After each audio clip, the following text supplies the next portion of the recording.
Hey, this is Seb from socialanxietysolutions.com, and today I'm interviewing Mary Henderson, who's a former client who I did a bunch of coaching sessions with a while ago, and she reached out to me, speaking about the amazing transformation that she's made. And I said, well, thank you very much for letting me know, and it would be really cool if I could interview you, no pressure, but would that be okay with you? And she said, yeah, let's do it. So here we are. This is what's going to happen. I always kind of start off with the same question. Can you maybe share about what your social anxiety was like before the coaching started? Like, what Yeah, was the sure. problem area and how did it show You mean up? Did you experience a other lot of than my anxiety? whole life? Okay, no. Yeah, just to summarize it, I would say that I basically was so anxious that I couldn't even get together with my best friend to go out for a coffee date without freaking out on the drive and feeling so nervous and unsettled in my stomach for hours before that it was just torture. So that kind of like encapsulates it, I would say. Because Mm, something you would expect to be so comfortable with, it's your best friend. Why would you feel nervous, right? Nobody would understand that unless you've suffered with it, I think yourself. So yeah, my my journey with this in a snapshot was kind of a shy kid, and then developed social anxiety, what I would say, like undiagnosed, probably around like age 13 or so, when I had that traumatic skateboarding injury. And I had a whole bunch of guys cheering me on to do this like seven step jump. And I was like, all right, I'm gonna do it. I'm gonna do it. And I ended up with an ambulance coming, lights flashing. I'm laying on my back and I'm looking around and I'm like, oh, wow, I really hurt. This really hurts. And everybody's looking at me, right? And I remember getting rushed to the hospital. And I've kind of pinpointed that as like where it really took off. After that, I was really nervous, even and that was all throughout my teenage years. And I could force myself to go to like social gatherings and parties and stuff, but I'd spend a lot of the time having to hide in the bathroom or embarrassing stuff like that, just to like recharge, so I can be like, okay, I can put on this facade again and go out for like 20 minutes, right? um and that went into college. I had a hard time making friends in college, only because I'd be like, no, I have to study. Like, people invite me out all the time. And I was always interested in personal development and like, how can I get over this? I read so many books as a teenager because I was interested in psychology and all this stuff. And I'm like, oh, I just need to like force myself, which you've said that was your experience too. I just need to like mm, face fears. I need to confront this. I need to be positive, have a good mindset, and counter right. every negative thought with a positive one. Those are the things that people tell you of how to beat social anxiety when they have no idea what social anxiety feels like. So I tried Mm, everything, and I really didn't see any results all throughout my 20s. I met a guy, and through every ounce of my willpower, picked up the phone call over and over again, and eventually we got married. But mhm. like that was so triggery. I don't even know how I made myself do it, but it was a force kind of thing my whole life. Finally, when I was 30, I was just like so cloistered away. Like I had friends. I'd go out and do stuff, and I had to make myself. I had 4 kids. I was in this tiny home. We lived off grid, and it was like my life was getting more smaller and smaller and smaller and smaller. And at the same time, I was dying for something big that I could do. And I had a complete like nervous breakdown. Landed myself in the hospital for 4 days with the most severe anxiety I've ever had. Like, it was basically getting into paranoia. Like, I've never experienced that. It was just social anxiety that I kept barely like under wraps. And it just turned into this epic moment. And I was in the hospital for 4 days with all these, psych ward kind of patients. I know I'm getting a little detailed here, but I think people want detail. And as I'm Mm, there, the social anxiety and just the anxiety got so bad that I literally had to dig so deep in my heart that all of a sudden I felt it snap. And all of a sudden I shifted, this is in the hospital, between paranoia attacks. I would all of a sudden get so deep that all of a sudden I'd be able to see the glimpse of my, and guess what? She was socially confident in a way I've never been before. I would speak and people would listen. I got like groups of people coming around me to hear me talk just and give them advice and encourage people. People would be crying. I'd help them change. And I was like, who is this person? I want to be this person all the time. And I just knew it was the real me. And then I'd snap back into you know, anxious mode again. And it was kind of this oscillating thing, but I could see this glimpse of myself that I knew was the real me underneath this mask that I've been wearing my whole life. And after that, that's when I started really like digging into like, I know I can be this person. How do I get there? And that's when I got into the world of personal development, and finding solutions that actually worked. And I found you, and you just really resonated with a lot of the things that I was learning myself about inner healing. I was learning these methods, tapping, all sorts of different things, and I could see progress. And when I found your stuff, I knew that it was going to really like skyrocket the little progress I was making. And I bought your online program where you could, teaching me to do it myself. And I just knew, I'm like, okay, I'm making progress, but like I'm getting into my patterns here, and I made it too complicated and all sorts of stuff. And I knew I needed help, because one thing I did learn in my whole journey is there are some patterns that are so deep that you cannot get to them yourself. You Right. need outside perspective, because your own mind blocks you from seeing these really deep things. And so that's when I'm like, I'm just going to join your program or get personal coaching or whatever.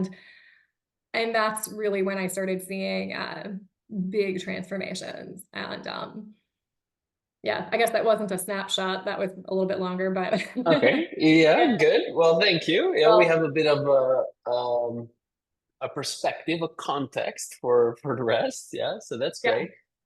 Okay, so I'll get to asking you about how things are now, but I kind of want to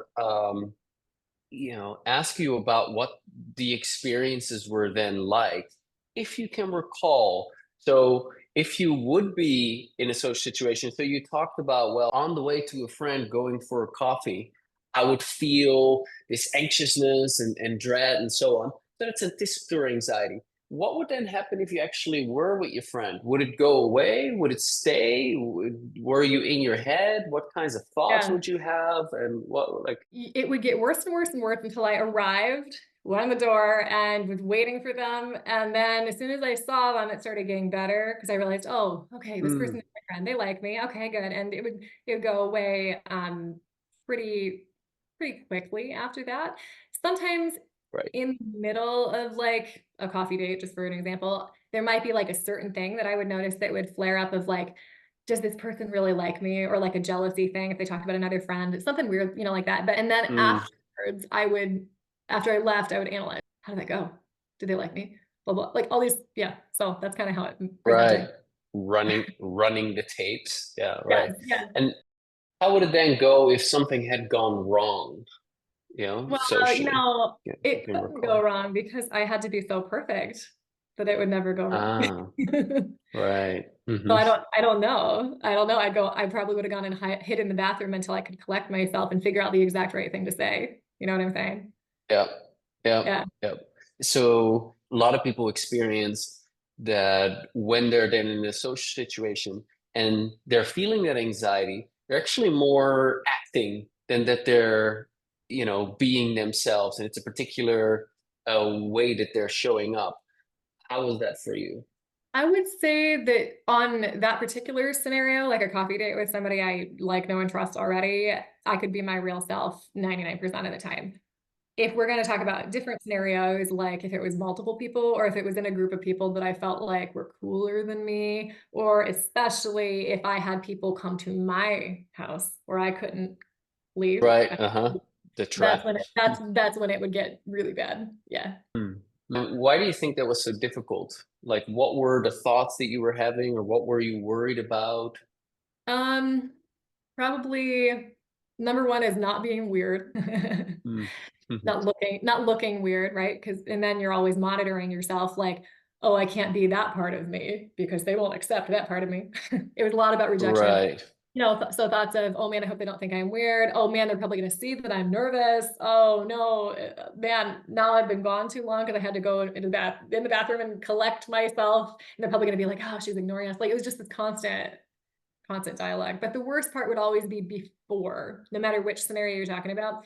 It was the lead up that was just so hard. Even had a time Mm. where we invited like this is only a couple years ago. We invited my husband's best friend. He's known forever, and I've known him for a long time. Him and his wife came over for a dinner date, and I was like, I think I'm past this enough that I can do this and it'll be fine. And because I had made a lot of progress, but you know, you never know, and that's the thing people really need to understand. It's a journey, and when you get a huge flare up, it only means you just got to the next layer, and that's good. Right. So I had a huge flare up with that, and I could not make myself come out. I just like for like 30 minutes, I would have felt so bad that I just couldn't do it. You know, it's not, you know, that's kind of hard when you want to be the perfect person, perfect hostess, right? And then you're like, Right. I'd never done that before. That was a new level that I unlocked there. I'd never hidden away. I usually would go out and fake it. And I was at the point then where I'm like, I'm not going to fake this. What do I do? So yeah, those were really challenging, getting to those kind of new levels. Yep. So what did you do? What did I do? I did as much like tapping and inner work and stuff like that when I was hiding to be able to, you know, the way I viewed it then was like, okay, I'm gonna view this as a huge opportunity, even though it feels horrible, and no tap or I Mm, would just do other techniques that I would know and until I was able to come out. And so even though it wasn't how I ideally wanted to handle that situation, I knew that I was chipping away layers when it would flare up like that. And then I eventually went out and apologized. And actually, that specific scenario turned out great because I told them what actually happened. I'm like, I was just so anxious. I'm so sorry. Like, I just had the social anxiety thing. And I was just honest. And guess what? Both of them were like, oh man, I struggled with the same thing. Because that's what happens when you're vulnerable. yeah. But it takes a lot of balls to do that sometimes, and it's a vulnerable thing to put yourself in that spot. So, but yeah, often enough, that indeed turns out, so many stories from so many people about how that turned out very well and that it was Yes. very well received. Yeah, not always, by the way, but most of the time, No. what I've heard. Yeah, absolutely. And I can relate to what you're saying in that basically social anxiety, when you have it very badly, you've had it for a very long time, to go from social anxiety to no more anxiety and actually feeling at ease, it's a journey and it goes through stages. And in terms of the anxiety itself, it begins to decrease in intensity, it gets less and less strong. How often you get triggered gets less and less frequent. And then when you get triggered, how fast it goes away is just much faster. Instead of an hour being anxious, you're only 30 minutes, and then 5 minutes, and then 2 minutes, and then 30 seconds, and it already passes. So these three things begin to happen. And so you get triggered less and less and less. And so I can remember for me at one point, I couldn't remember that I had gotten triggered in the longest time, maybe like a year or, a year and a half. And I met up with friends in Italy, and it's like the silliest thing, but I met up with two friends in Italy, a couple, and there was another couple there as well that I didn't expect was going to come. But fine, no problem, nice people. Anyway, I don't know that other couple, but I know my friends very well, and we're talking about, oh, we're in Italy, I can't wait to eat pizza. We end up going to a restaurant, and the four of us are sitting down, and the guy of the other couple is talking to the waiter, and they already serve us our water. We get the menu, and and I'm looking at the menu like, there's no pizza here. Let's go. Right. And I wanted to get up and go because I assumed that since since I want pizza and and there is no pizza, we're all going to get up and leave. But they were laughing because they thought that I was joking. But just the fact that they didn't leave, it felt to me that my friends were picking this couple over me. And for whatever reason, I felt extremely anxious, like 9 out of 10 anxious. And I'm like tapping under the table and trying to, and there was no way that I was going to say I'm having a fucking anxiety attack here. So I'm just trying to tap, and I'll go to the toilet and I keep tapping, and it was absolutely horrible. And I came back and it only decreased a little bit, and drinks came out, and I'm like, I actually don't want to drink, but I don't feel like strong enough to be in a position where I'm actually going to say, hey, I don't want to drink, so I'll just have a few drinks. Maybe you'll calm me down. Absolute horrible evening, and at 10 o'clock in the evening, I'm like, I don't feel very well, which is true. I'm like, I'm going back to the house. but absolutely horrible, not having gotten triggered in a long time. Very rare for that to happen, but it can happen. But when you then actually have the tools to deal with that, and afterwards I worked through it, and as a result, it sounds a bit cheesy to say like unlocked a new level per se, but like I felt even more at ease, even more calm with myself, whereas I didn't know that that existed beforehand. So it led to, you know, that sense of rejection was actually related to trauma from my past, related to my mom. And that trauma, those feelings from back then got reactivated, and I was just reliving it. And as I healed that trauma, as I let go of those emotions from back then and I got rid of the belief, I just felt more secure in myself. So yeah, I can relate to Yeah, that. absolutely. What you're describing makes me think of, this is how I explain it to people, not just with social anxiety, but with anything in your life. When those things get reactivated, it's like you're playing a video game and you're in this level. And once you get ready to get to the next level, there's a boss that you have to beat. There's a boss. And Yeah. once you beat that boss, which is way harder than the rest of this, you unlock this new level to your life. Because that's literally what happens. Like I had something like that happen to me just a few weeks ago, actually. Because I'll still get triggered by things once in a while, but when I used to get triggered here, if this is my comfort zone, it's way out here where like I'm doing public speaking to like 50 people or something like that, right? I'll just share the story really quick. It's short. Go ahead. Yeah, of course. Sometimes your anxiety might manifest in a physical way. For me, it would be headaches that would get me out of doing the thing, right? So I knew that was a pattern for myself. I was about to give a message at our church the next day, and so that's on Saturday. Friday, I wake up with this massive headache, really bad, and I'm like, oh great, I see what's going on here. This headache is gonna try to get me to not do this thing and not prepare and everything I needed to do. So I was in pain all day. I was laying in bed. I'm like, okay, I'm just gonna like do inner work all day. I can't do anything else. I'm just laying here hurting. And I'm like, all right, I don't know where it's gonna lead. Well, the next day I wake up, I feel good. I'm like, wow, I'm not nervous at all. This is really interesting. Usually I get a teeny bit of butterflies, but not much. I get up there, give this message, and it's the flowiest thing I've ever done. And I'm like, okay, I think I did pretty good.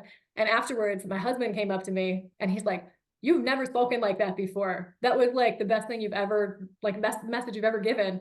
And you were so like you even had my attention, and I already know the story. I couldn't look away. And I was like, wow, dealing with the physical symptoms the day before literally unlocked a new level of public speaking. So just sharing that to encourage people that are watching, because you think that the bad guy is the bad guy, but actually the bad guy is just like, helping you get to that next place. Yep, it's an opportunity.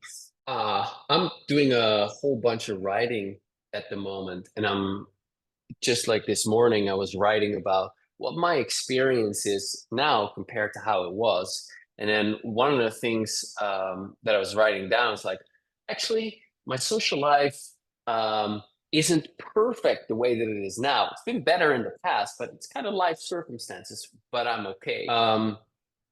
This morning, I was writing about how difficult it used to be and how things are now. And what I was writing about was how things are now and how they're comfortable and at ease. And I was talking about the last times I had felt anxious, and that maybe in the past year, there were 2 or 3 times that I had a low level of anxiety, and then it didn't bother me. Afterwards, I tapped and then I was done with it. But I also said, well, if I had to do a TED talk for 500 people in an auditorium, would I be anxiety free as well? I don't know. Or how about if I'm on TV? Well, I don't know, but it's not relevant for me in my life right now. And so, I can imagine it and it doesn't bother me. But the real test is to actually go do it.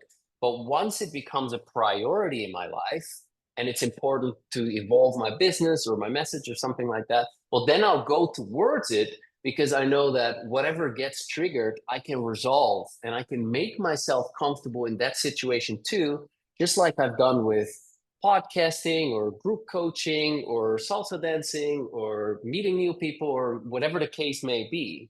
And that's just a very Yeah. empowered place to be in. It's not like, oh, I have to be perfect, perfectly confident everywhere. But those experiences, if I were to go for it and I would get anxious, then that anxiety presents an opportunity for further growth. Exactly. I view it like this Yeah. path that you're on, and wherever it's leading is where your next opportunity for growth is, that you're supposed to, like, if you're heading towards your calling and purpose in life, which I think is on the other side of everybody's social anxiety, blocking you from that, then the Right. thing you're up against is the thing you're supposed to do. Right. Like, for example, this interview, I've hosted podcasts before, I've interviewed people before, but I've never actually been interviewed. So when you asked, I was like, oh, okay, there's a little anxiety there. And I wouldn't have known that was a thing until it was presented to me. But it's very empowering to Right. realize I don't need to like address this big thing that's out there about this thing I'm not going to do anytime soon. I can just be okay knowing the next thing and then the next thing. Yeah. And I will also kind of put a little bit of context around this by saying that some people actually have far more severe anxiety. My anxiety at the start was very, very bad. And just the idea of like getting outside my comfort zone, and great if I get triggered because I can tap on it. Yeah, no way. I didn't want to do that at all. But once I had done enough healing and I felt comfortable enough with the anxiety and I had dealt with, a whole bunch of bigger stuff, then I felt more comfortable to start considering expanding my comfort zone in a gentle way. This can be a very gentle and soothing process. So anyway, wanted to put that out there, and it goes beyond social anxiety. What you said earlier as well triggers. Like I got into a relationship over 2 years ago, and I thought I didn't have any triggers anymore, but I go into a relationship and it turns out, hey, there's a bunch of Yes, speaking unresolved of, stuff that needs I to be looked have at. a trigger that just came in. Hi, My husband's supposed to be you're watching. live now. What's your name? Hey, Jamie. Jamie. I'm Sebastian. Okay, she's asking for a snack. If you give me just a sec, I can figure out where Aaron Yeah, is sure. supposed to be watching her. Yep. Just a sec. You can edit it out, right? Little interlude to let you know that it's possible to actually learn how to overcome your social anxiety disorder with tapping, and you can get my free 7 Secrets to Social Confidence mini course where I teach you how to do exactly that. In there, I've summarized all that I've learned in the past 15 years of coaching socially anxious clients, and you can get it by going to bit.ly/social confidence now, bit.ly/social confidence now. Let's go back to the interview. Welcome back. All right, so let me look at my list of questions. Next question. So, what made you decide to reach out for coaching? Do you remember? It was after I had discovered a lot of inner healing methods that were working for me a little bit, actually a lot, but I realized there were certain areas of the social anxiety that just weren't shifting, no matter how many methods I tried on myself. And that's when I realized that I should reach out and actually get somebody to help me, because that was the only thing I hadn't done. I basically felt like I had tried everything other than letting somebody else actually help me and letting somebody else in, which is the whole problem of social anxiety in a nutshell. So that's why I reached out. I'm like, this guy looks like he knows what he's talking about. I like his story. Your story was really powerful, and it was a big risk inside of me to do that. And I think a lot of people probably feel like that because the solution is part of the problem. You have to let somebody in to coach with you and talk with you and get to know you and see your triggers. But yeah, that was why I just felt like you could actually help. And so you had some anxiety or some fears and hesitation about the actual coaching process. And what did you experience during the coaching process? Was it scary or, like, what was that like? The one-on-one coaching. Because there's two things. So Mary was part of the Social Confidence Club and we did one-on-one coaching. So let's talk about predominantly the coaching then. The one-on-one coaching. Yeah. What it was actually like was I mean, I'm just going to be honest. I definitely was triggered. Please, yeah, I'm Dutch. I definitely We need was honesty. triggered because I had already primed myself, and you had primed me a little bit beforehand that if I'm going to be on the call and stuff is coming up, I can tap through it, and that's actually helping me, doing all the tapping while I was getting Yeah. triggered. Yeah, I knew I had the mindset that it was helping me, even if I felt nervous. It was gentle. You were just comfortable with silence, and that you had a calming presence. There were a couple times where, and I'm guessing most people will run into this at some point, where you might get triggered by something you actually can't see through. So I remember one time, hope you're okay with me sharing this, but I think it's actually kind of powerful. Anything. You can help Yeah, somebody. yeah. I remember one specific time where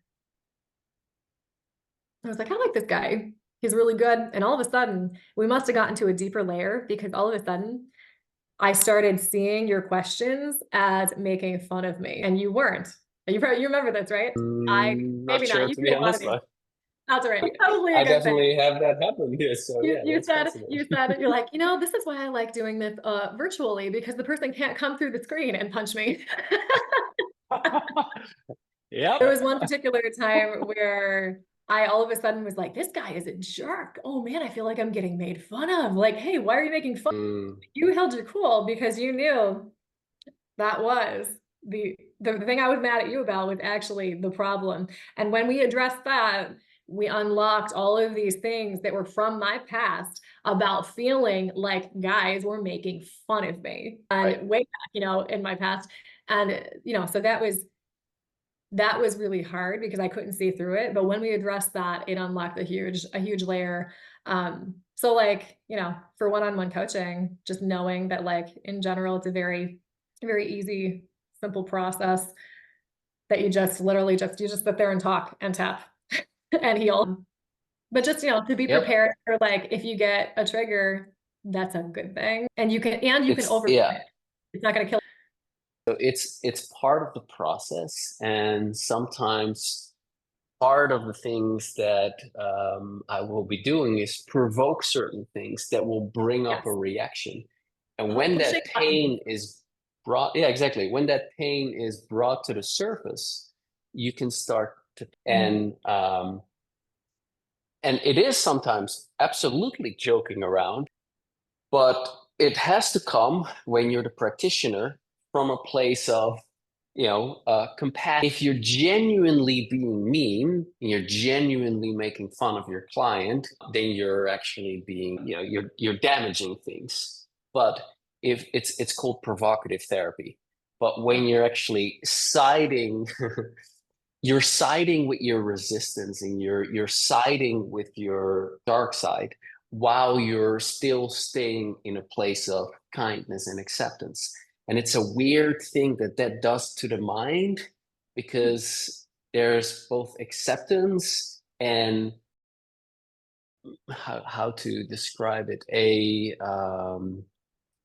lampooning, as Frank Farrelly, the founder of Provocative Therapy, says, a lampooning of the problem itself, so that you can begin to see the problem as something that's separate from you, something that has had such hold over you that you take really serious. You begin to be able to laugh at it, and you take yourself a lot less serious. And it's these old stock patterns from when you were 13 and you got bullied, or 7 when your dad said something to you. I'm just giving a random example. When your dad said something to you and it really hurt you, like that starts to no longer have any hold on you, and it's incredibly liberating. I learned this from my mentor, Dr. David Lake, and his best mate, Steve Wells.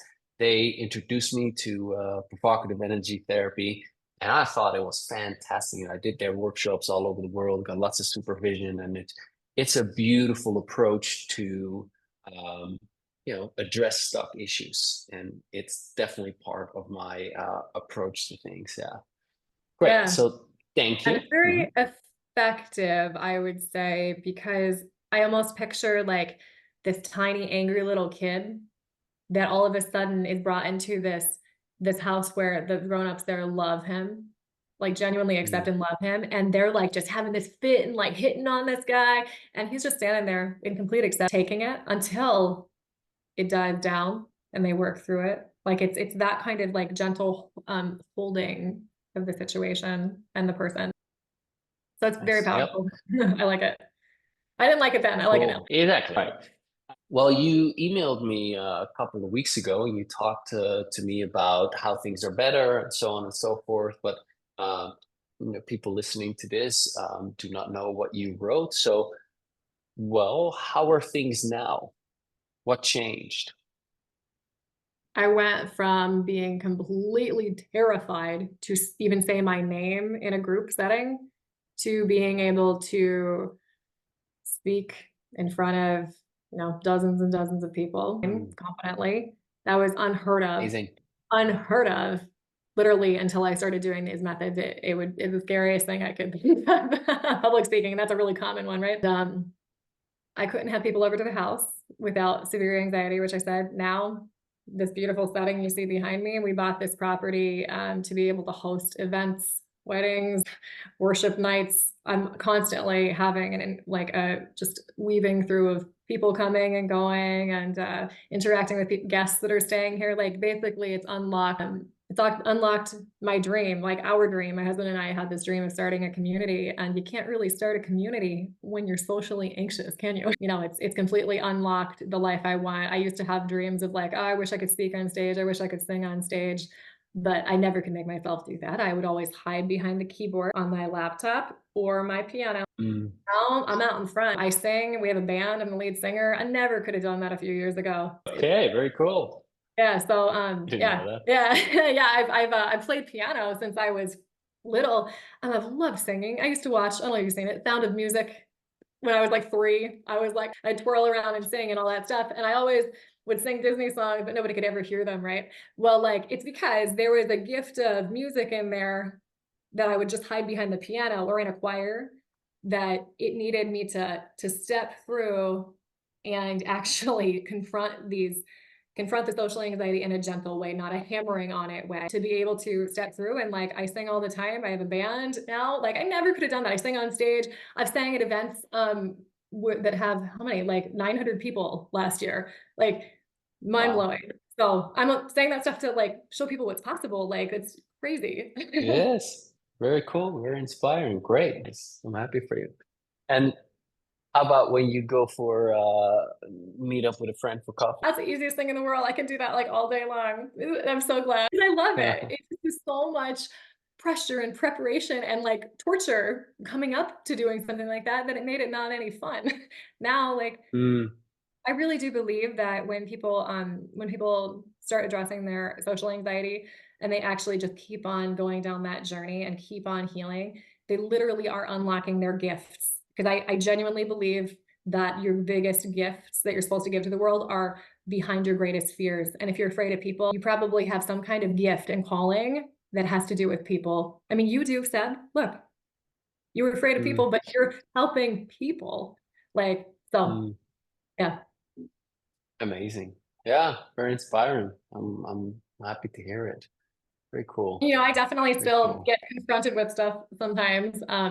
But I know how to deal with it, and it's very infrequent in the grand scheme of things, but I'm always pushing my limits because I want to expand. And so I might bump into things more than somebody who's okay with like exactly where they're at. Yes, exactly. But there's a good balance of you have to be okay with where you're at, but still desire more at the same time. It's a weird balance, but so yeah, it's really cool. What you said is very empowering in that, like, well, I'm expanding my comfort zone because I have the desire to expand my comfort zone, because I know that when I get triggered, I've got the tools to handle it.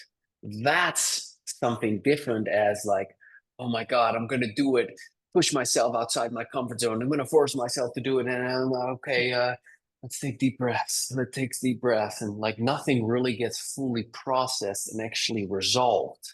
When you move towards the things that trigger you, because you can see, hey, if I do this, if I face this challenge, then I will be able to have the benefit that's on the other side. So for example, for me, if I manage to talk to women that I'm attracted to, then on the other side of that is that I'm eventually going to meet a woman that is amazing. But if I don't put myself in a position of talking to women that I'm attracted to, then I'm never going to have that which I want and desire and is very important to me. Then I'll always be missing out on that, and I'll always feel that dissatisfaction and loneliness, or whatever case may be. And this is an example of a relationship, but how I address that. Well, initially it was like, okay, I'm just going to run up to women, and even though I'm super anxious, I'm going to just try to talk to them. Well, that's a recipe for disaster.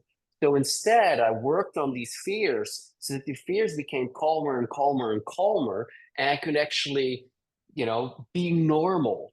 And then it's a lot easier to have a conversation if your heart isn't racing, you have a lump in your throat, and you're thinking you're going to get rejected, and everyone's listening to you, and all the crazy things that go on. And this is an example of, like wanting a relationship. But another thing is like, for example, I wanted to do podcasting, right? But when I wanted to start podcasting, it's about 10 years ago, I was free of most of my social anxiety. But the thought of podcasting and interviewing all these superstars that I looked up to and so on, yeah, I was anxious about that. And my first episode, I was still a bit anxious, but I was tapping during my interview and before my interview and after my interview. And then I did the second interview, same story. But within 3 or 4 interviews, I was comfortable. And now I had included podcasting into my comfort zone. Same with talking to an attractive woman is in the comfort zone, or salsa dancing is in the comfort zone. And that's just how you can expand your it's like you're continually create adding the life that's important. you're continually adding these things into your comfort zone. I never really thought about it like that. For me, it's like, okay, this public speaking thing I want to do, way out of my comfort zone. Okay, now it's here. It's part of who I am, who I can be. I like what you said before, and it makes me think of a really helpful, just really easy in the moment technique that has helped me so much that you can just do along with tapping. It's just, if I get triggered, asking myself, okay, what is on the other side of this? What am I trying to receive right now? And if you get the answer in your head, and if you ask yourself, just say, I receive it. Just doing that has transformed so much too. Like there's so many tools and techniques that I love the tapping, because literally you can tap under the table or in your pocket. It's like this pocket like tool that you can use whenever. And I think that's so helpful for anybody if they're getting triggered in a situation. Yep. And it blends very well with other kinds of approaches. You'll see people that are trained in NLP and they're using it, people that are trained in inner child work and they're using it, because it combines with these therapies.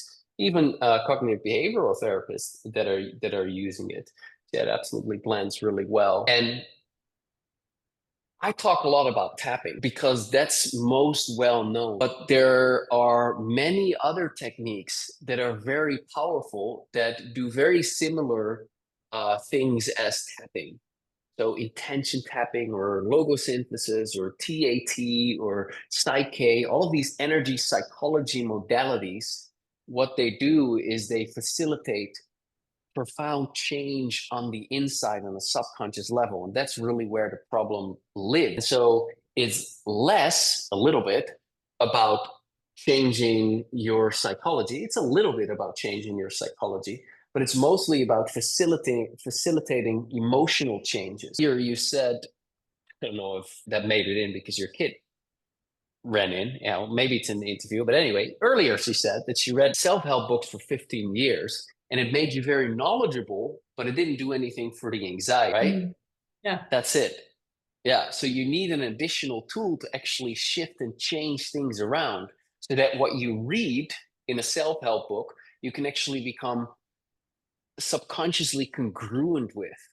So that, you read that it is important to love yourself. Yeah, okay, great. Now I know that I have to love myself, but it doesn't make me love myself.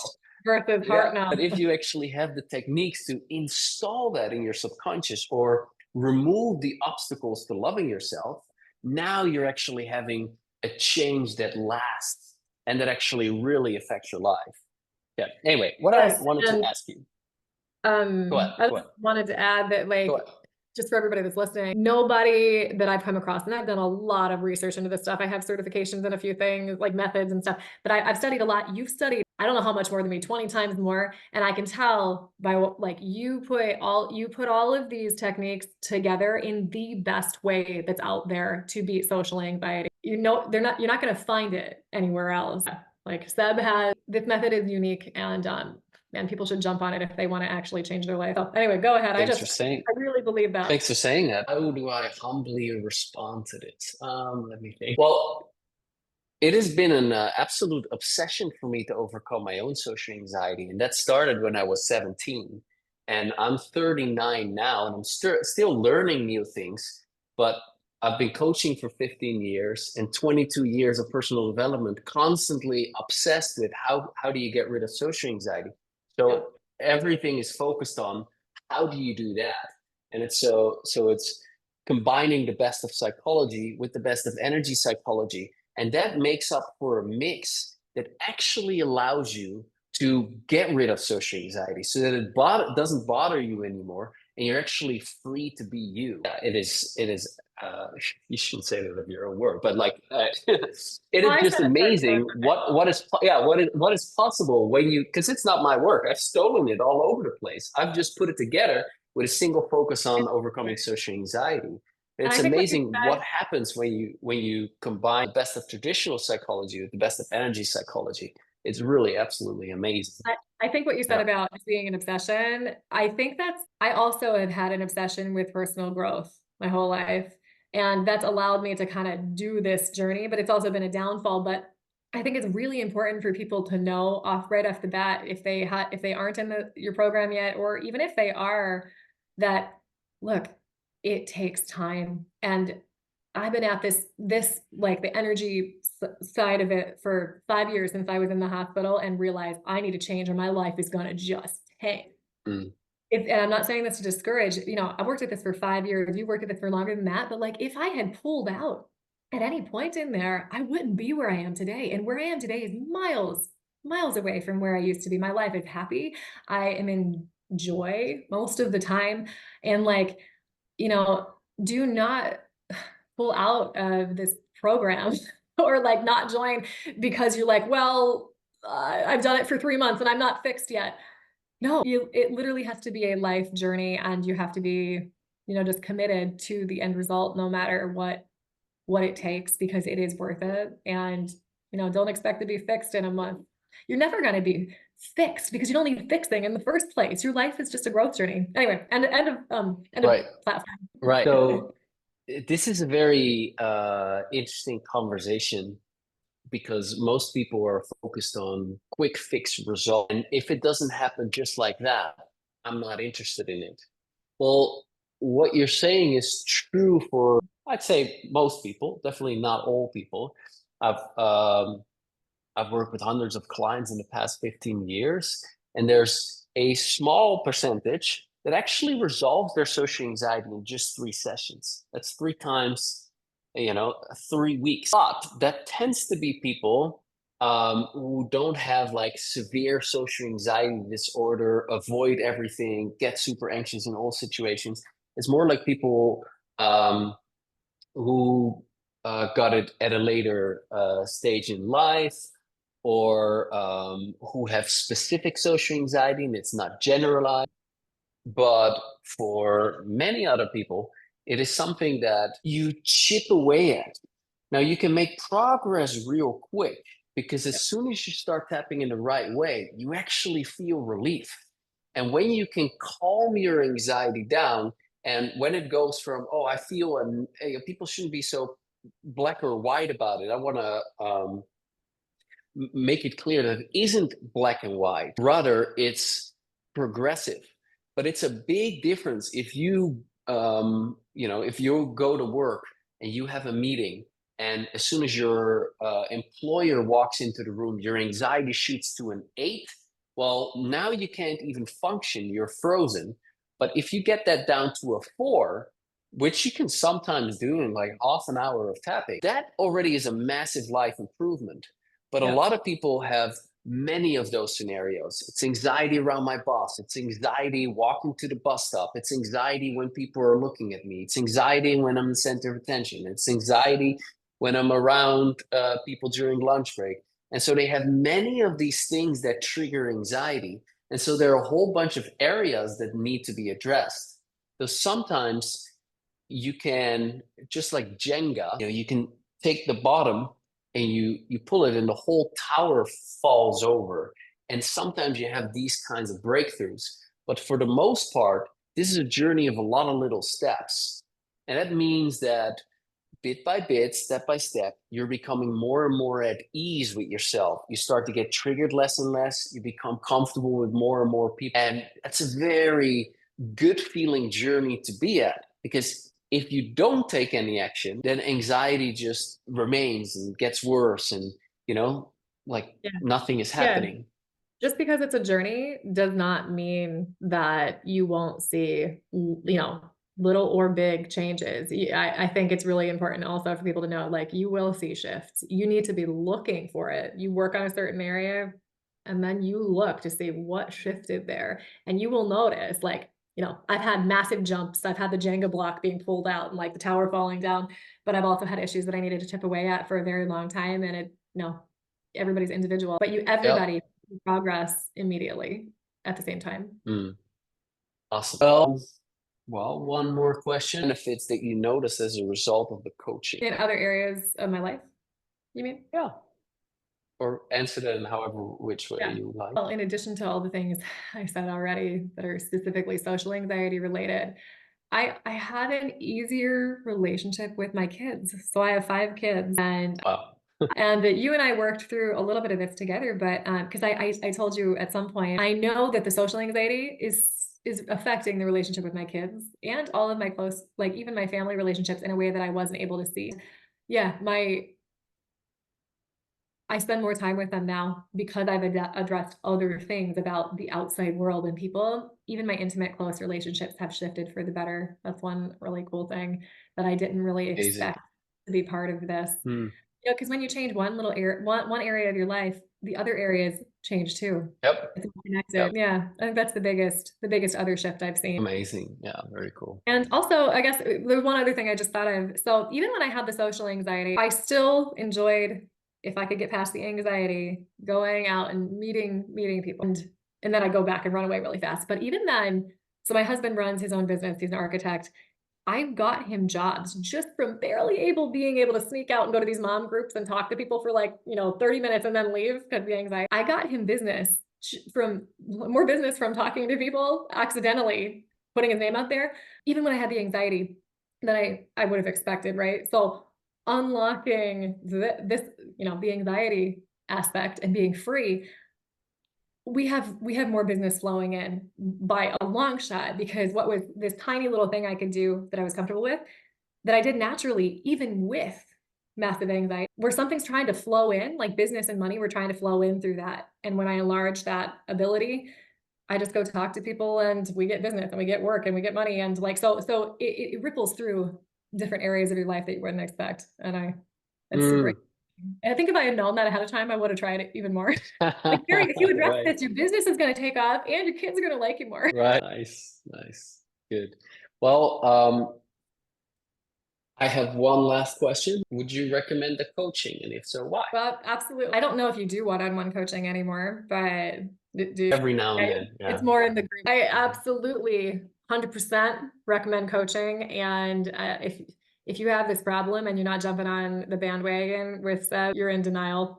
That's pretty much all I think about it. Like, even the group coaching is just as powerful as the one-on-one, because you're with all the other people that are going through the same kind of issues, and you get to be far enough away that you're not, you can press, you could turn your video screen off so nobody can see you if seeing all these people on screen freaks you out or something. Like, you're working through stuff that you would not be working through unless you were doing the group coaching. So it's a lot more powerful than I expected. I thought one-on-one coaching was really the only thing that was really going to be able to help me. But after joining the coaching or social confidence program. That's what you call it, I think. Social Confidence Club. Yep. Oh yeah, okay, yeah. Social confidence club. It's a club. Ooh, that's triggery, right? But yeah, I was very positively surprised at how powerful it was to have the synergy of people that are struggling with the same issue, being vulnerable about it together, and having the safety of being able to shut your video off, in your mic off. If you didn't feel comfortable, you could gradually just take those baby steps at whatever pace you want. So yeah, 100% recommend it to anybody I would ever meet that has social anxiety. And I did not get paid to say that. Well, thank you for first of all for reaching out. I was happy to read your email, and also thank you for sharing, because it's they talk about Roger Bannister who broke the 4-minute mile. Well, it's also about people that are overcoming their social anxiety, that are starting to share their story, that starts to tell a story to the bigger world that, like, hey, it's possible. Hey, there are alternatives. Hey, I don't have to freaking deal with my social anxiety for the rest of my life. So thank you. You're an inspiration to many, and I'm very pleased with where you're at. So thank you. Yeah, thanks for giving me the opportunity to get anxious so I can grow even more. All right. Nice. Awesome. Talk to you, Seb. Yeah. All right, hope you enjoyed that inspiring interview. If you want to learn how to overcome your social anxiety as well, you can go get my free 7 Secrets to Social Confidence mini course. You can get that by going to bit.ly/social confidence now. That's bit.ly/social confidence now. Now, if you want to be inspired by even more transformations, you might want to check out this video testimonial or this video testimonial.